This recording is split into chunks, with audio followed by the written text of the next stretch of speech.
हाय, आप time travel के बारे में क्या सोचते हो? इस कंसेप्ट के साथ चिपके हुए बहुत से कंस्पिरेसी थियरीज आपने सुने होंगे। लाइक 1954 में टोक्यो में एक इंसिडेंट हुआ था जहां एक आदमी टोक्यो एयरपोर्ट पर उतरा था और उसके पास टॉरेट नाम का देश का एक जेन्युइन पासपोर्ट भी था।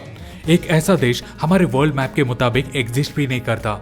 बस इतना ही नहीं, उस आदमी के पास बैंक प्रूफ्स, होटल डिटेल्स और जिस कंपनी में वो काम करता है उसके भी वैलिड प्रूफ्स थे।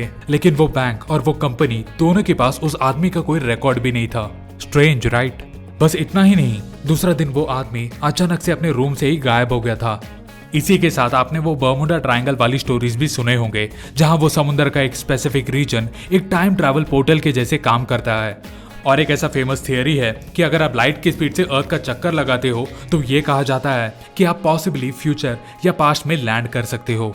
दोस्तों, आपको इंटरनेट में ऐसे बहुत से स्टोरीज मिल जाएंगे जो हमें ये बिलीव करने में मजबूर कर देगा कि time travel is possible. But क्या ये रियली पॉसिबल है? What do you think? Confused हो ना? आपको एक सच बताऊं, रियलिटी में ये और भी ज्यादा कंफ्यूजिंग है। Not all scientist believe that time travel is possible. कुछ लोग ये भी कहते हैं कि ऐसा एक अटेम्प्ट इंसानों के लिए जानलेवा हो सकता है for the one who attempts it. But in सभी थियरीज को निकलने से पहले हमें टाइम को समझना जरूरी है, उसके बारे में जानना जरूरी है कि व्हाट इज टाइम।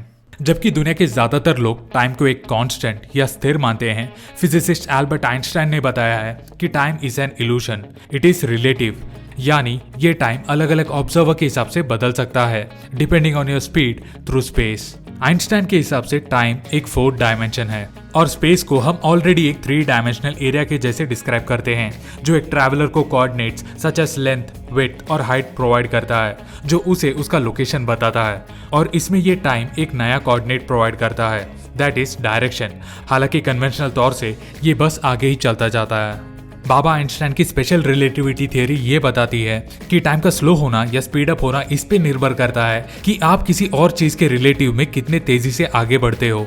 दोस्तों, अगर आप एक स्पेसशिप को इमेजिन करते हो जो लाइट की स्पीड से ट्रैवल कर सकता है तो उस स्पेसशिप के अंदर की व्यक्ति की उम्र घर पे बैठे अपने जुड़वे भाई के तुलना में बहुत धीमे बढ़ेगा। इसके साथ ही बाबा आइंस्टाइन के थ्योरी ऑफ जनरल रिलेटिविटी के अनुसार ग्रेविटी समय को मोड़ सकता है। Gravity can bend time. अब आप लोग एक 4 डायमेंशनल फैब्रिक को इमेजिन करें जिसे हम स्पेस टाइम बुलाएंगे। जब कोई मास इस फैब्रिक पे बैठता है तो ये स्पेस टाइम के फैब्रिक को बेंड करता है और स्पेस टाइम का ऐसा बेंड होना या मोड़ना उस ऑब्जेक्ट को एक कर्व पाथ में मूव करने को फोर्स करता है और हम स्पेस में इसी कर्वेचर को ग्रेविटी कहते हैं। दोनों ही जनरल और स्पेशल रिलेटिविटी थियरीज को प्रूव किया गया है जीपीएस सैटेलाइट टेक्नोलॉजी के मदद से, जिसके अंदर बहुत ही एक्यूरेट टाइम पीसेस इंस्टॉल्ड है। और इससे ये प्रूफ निकलता है कि अर्थ के कंपैरिजन में वो सैटेलाइट का टाइमर हर रोज 38 माइक्रोसेकंड्स गेन कर रहा है, यानी वो नॉर्मल टाइम से 38 माइक्रोसेकंड स्लोली आगे बढ़ रहा है। इन अ सेंस ये इफेक्ट जिसे हम टाइम डायलेशन कहते हैं ये दर्शाता है कि ये astronauts are real time travellers, क्योंकि जब ये एस्ट्रोनॉट्स वापस अर्थ में आते हैं तो ये अर्थ में रह रहे अपने आइडेंटिकल ट्विन से स्लाइटली यंगर यानी छोटे होते हैं। इस टाइम ट्रैवल को अचीव करने की एक पॉसिबिलिटी ये हो सकती है कि हमें लाइट के स्पीड से भी ज्यादा तेजी से ट्रैवल करना पड़े, मतलब 2,99,792 किलोमीटर पर second, and that too in a vacuum. अब तक तो ये फिजिकली अचीव करना इम्पॉसिबल है।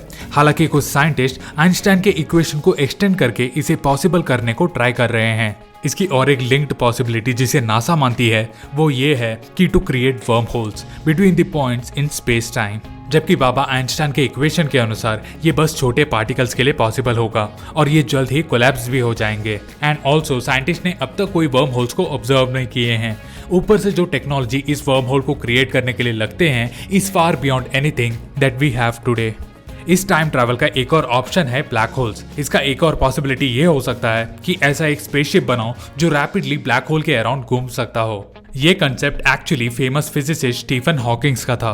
उनका मानना था जैसे जैसे ये शिप ब्लैक होल के अराउंड चक्कर लगाएगा उसमें ट्रैवल करने वाले बाहर के टाइम के कंपैरिजन में बस आधा टाइम ही एक्सपीरियंस किया होगा। इस दौरान वो शिप और उसका क्रू रियल में टाइम ट्रैवल कर रहे होंगे। इमेजिन करो कि ये शिप कुछ 5 साल ब्लैक होल का चक्कर लगाता रहा तो उसी दौरान ब्लैक होल से दूर यहाँ पृथ्वी में अराउंड 10 साल गुजरे होंगे। जब वो वापस घर आएंगे यहाँ अर्थ में सब लोग उनसे 5 साल बड़े हो गए होंगे। However, उन्होंने ये भी बताया था कि इस क्रू को लाइट के स्पीड से ब्लैक होल के अराउंड ट्रैवल करना पड़ेगा for this concept to work. ये सब कंसेप्ट तक ही ठीक है। हम यहाँ एक मशीन की बात कर रहे हैं जिसका एक मास है और हम उसे ब्लैक होल के अराउंड घुमाने का सोच रहे हैं। अरे घुमाना तो बहुत दूर की बात है, पहले उसके चंगुल से कैसे बचेंगे उसके बारे में सोचो। साला जिस चीज से कभी लाइट नहीं बच पाया वहां स्पेसशिप का टूर करेंगे हैं।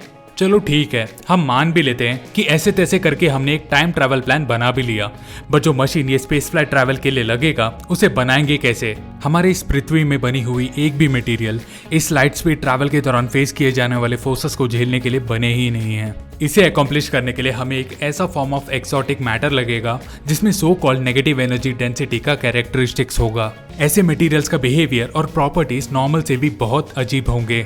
साइंटिस्ट का मानना है ऐसे मैटर्स थियोरेटिकली एग्जिस्ट कर सकते हैं, और अगर ऐसे कुछ रहे भी तो वो इतने कम क्वांटिटीज में होंगे कि हम उससे कभी एक टाइम मशीन नहीं बना पाएंगे। So the question again, is time travel possible? दोस्तों, जबकि ये टाइम ट्रैवल कंसेप्ट हमें अभी के लिए एक इम्पॉसिबल टास्क लगता है, with the physics and technology we use today the field is constantly changing. शायद फ्यूचर में क्वांटम थियरीज और फिजिक्स के एडवांसमेंट से हमें इस टाइम ट्रैवल के बारे में एक बेटर अंडरस्टैंडिंग मिले, ताकि हम इन टाइम ट्रैवल पैराडॉक्सेस को ओवरकम कर पाए। इसमें सबसे पहला चीज जो हमें फिगर आउट करना है वो ये है कि हम लाइट के स्पीड से ट्रैवल कैसे कर सकते हैं, और अगर ये पॉसिबल है तो सब पॉसिबल है। और तब तक के लिए हम मूवीज और बुक्स में ही इस टाइम ट्रैवल को एंजॉय करते हैं।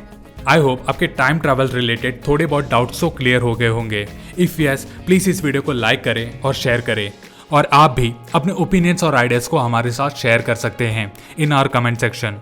सो until we meet next time with a new topic, bye from Tech Baba.